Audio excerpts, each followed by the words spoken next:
자, 그러면은 두 번째 섹션 두 번째로서 뭐 학교 관련된 뭐 기술 포트폴리오 관련된 거 좀 가볍게 말씀드리고 싶어요. 자, 일단 일본에서 주로 많이 쓰이는 기술 스택을 간단하게 표를 조금 적어봤는데요. 실은 굉장히 더 많고 복잡하지만 여러분들 대부분 IT 초보분들이기 때문에 여러 가지 적기보다는 대표적인 것만 좀 적어봤습니다. 일본에서도 한국과 크게 다르지는 않겠지만 일단 자바가 굉장히 많은 분야를 차지하고 있어요. 왜냐하면 이 자바라는 게 벌써 2000년대부터 빠른 데는 90년대 후반이겠죠. 시스템 구축에 많이 쓰여 왔기 때문에 대형 인프라 관련된 프로젝트 예를 들어서 뭐銀行라든지 은행이라든지 무슨 보험회사 아니면 무슨 쇼핑몰 기반 시스템 같은 거는 자바로 구축되는 것이 굉장히 많습니다. 그래서 그거에 대한 메인테넌스라든지 뭐 기능 추가, 버전업 이런 거에 관련돼서 자바를 여전히 많이 쓰고 있는 상황입니다. 그리고 그에 비해서 새로 생긴 회사들, 특히 자사 솔루션을 가지고 있는 회사들은 파이썬이나 PHP를 이용해서 백엔드를 구축하는 경우가 굉장히 많습니다. 왜냐하면 자바는 솔직히 저도 그렇지만 요즘은 특별한 이유가 없는 한 자바를 선택할 필요가 없다고 보고 있거든요. 그렇기 때문에 요즘 서비스들은 이런 스크립트 언어로 구축되어 있는 게 특징입니다. 그래서 이런 거를 생각해 봤을 때 여러분들은 아까도 제가 말씀드렸지만 이 SI어의 사원으로 취직이 되실 가능성이 굉장히 많으세요. 그 말은 즉 한국에서 소개해주는 회사의 경우 외주 안건, 자바 베이스의 외주 안건이 굉장히 많으실 거예요. 그런 게 있기 때문에 한국의 많은 어, 학원들, 일본 취업을 도와주는 학원들이 자바 베이스의 커리큘럼을 짜서 여러분들에게 공부를 시켜주고 있는 것이 되겠습니다. 그럼 이제 여기서 간혹 가다가 고민이 생기시는 분이 있어요. 자바를 공부했는데 일본 회사에 컨택이 와서 취직이 됐는데 자바가 아니고 PHP 아니면 파이썬 쪽에 개발팀이 내정이 됐다. 나는 자바가 좋은 것 같은데 이거 커리어에 문제가 생기지 않겠느냐라는 고민을 하시는 분이 굉장히 많을 텐데요. 그런 한 가지 언어에 종속된 커리어는 한 3년에서 5년? 5년 정도 지나면 크게 차이가 없게 됩니다. 왜냐하면 결국에 그 아키텍트라는 거는 어떤 언어를 택하든지 똑같은 아키텍처를 선택하게 되고요. 또한 요즘은 개발 스피드를 빠르게 가져가기 위해서 그 인프라를 좀 인프라를 고려한 서비스 아키텍처를 많이 가져가는데요. 그런 데서는 자바는 조금 뭐라고 해야 되죠? 자바는 조금 유연성이 적어서 채용되지 않는 경우가 많습니다.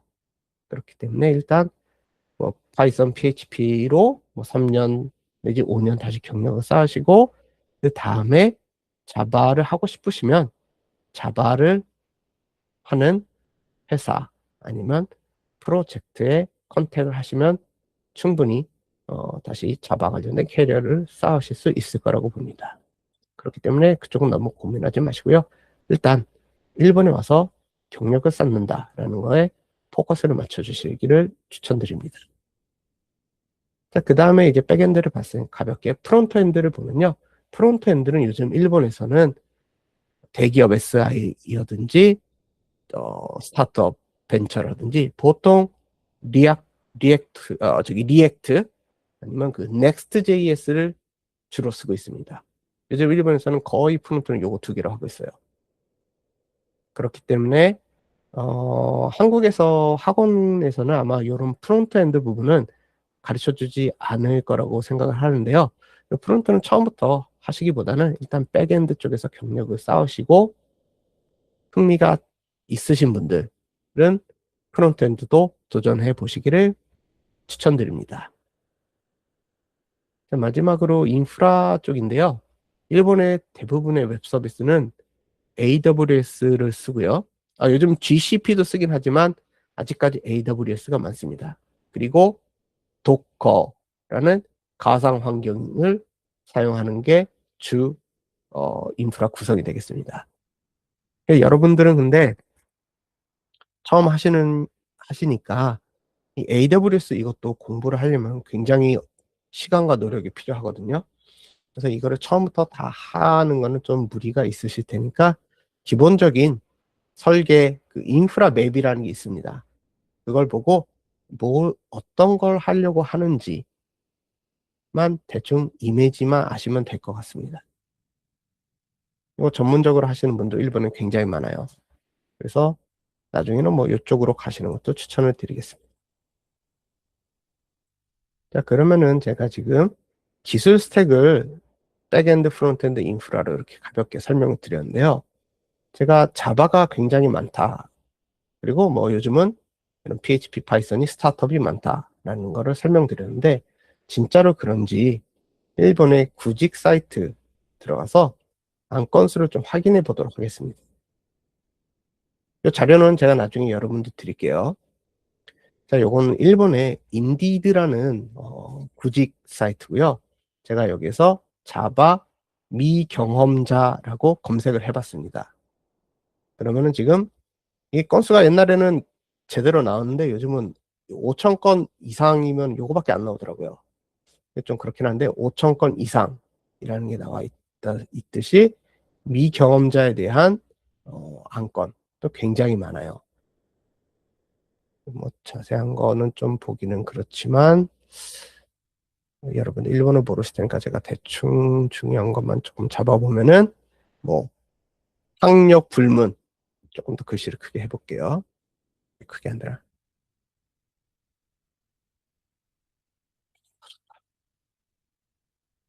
학력 불문.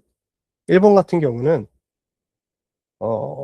고등학교만 졸업하신 분들도 의외로 계십니다. 아직도. 그래서 고등학교 졸업하자마자 바로 사회생활 하시는 분들도 계시기 때문에 뭐 대학교 안 나오신 분들도 뭐 지원 가능하다. 미경험자도 괜찮다. 20대, 30대가 많이 활약을 하고 있다. 뭐 이런 방식으로, 이런 문구로 사람들을 모집을 하고 있습니다. 그리고, 보면은, 요거는 제가 나중에 또 설명드릴 테니까 급여 관련된 거는 넘어가고, 특별한, 그러네요. 이건 특별한 요구 조건이 없기 때문에 아마 요 회사는 저기 SIO 회사가 될 것 같아요. 이런 데 굉장히 많고요. 일단 5천 건 이상. 5천 건 이상이라 해서 5,001건 이런 거 아닙니다. 몇만 건 있어요. 몇만 건 있습니다. 자, 그리고 나서 그럼 파이썬을 한번 볼게요. 파이썬도 똑같이 미경험자로 검색을 해봤고요.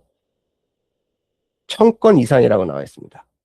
아까 자바랑 비교하면 5분의 1이죠.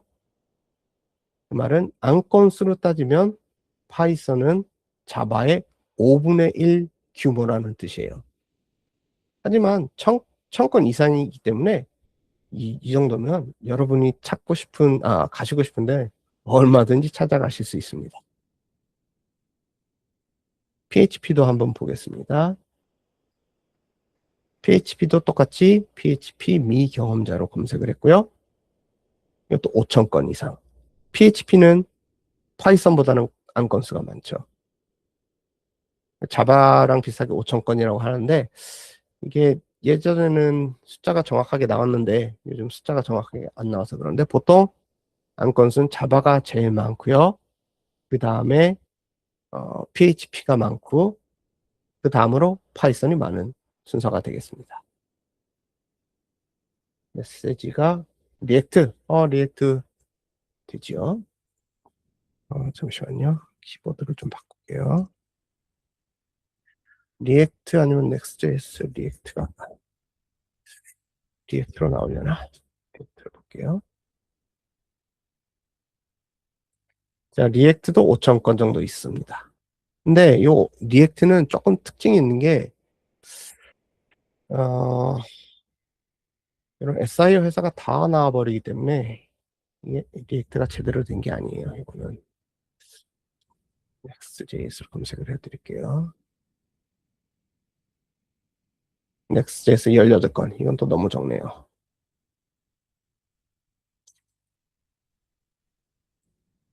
이렇게까지 적지는 않을 텐데. Next.js가 요 18건밖에 안 나왔는데, 실상 이렇게까지 적진 않습니다. 하지만 파이썬보다는 더 적을 거예요.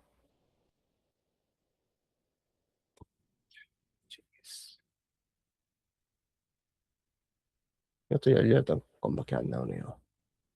다른 회사 들어가서 찾아보면 아마 더 나올 것 같은데, 요거는 나중에 시간 되면, 어, QA 타임에 다시 다른 사이트에서 확인해 보도록 하겠습니다.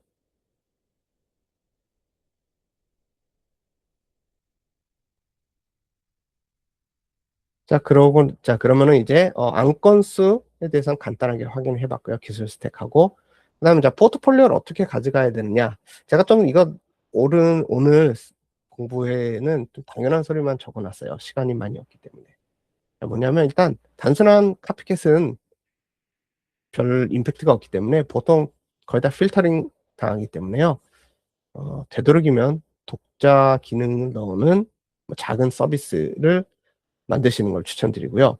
그리고 또 중요한 건요. 정말 작은 기능이어도 상관이 없습니다.